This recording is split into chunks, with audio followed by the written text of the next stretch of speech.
মাঝে মাঝে মনে চায় যে রাজার রাজ্য তো ছেড়ে এরকম একটা পাহাড়ের উপরে একটা বসত করিয়া,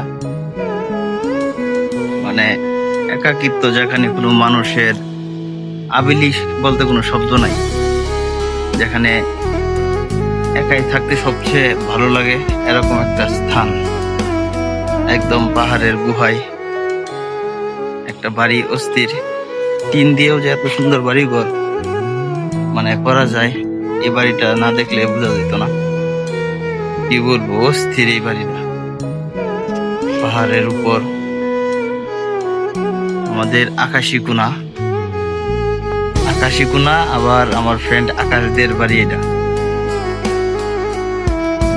দেখেন টিন দিয়েও, এই তো পাহাড়, মোটামুটি অনেকটা পাহাড়ের উচ্চতা এই বাড়িটা একদম।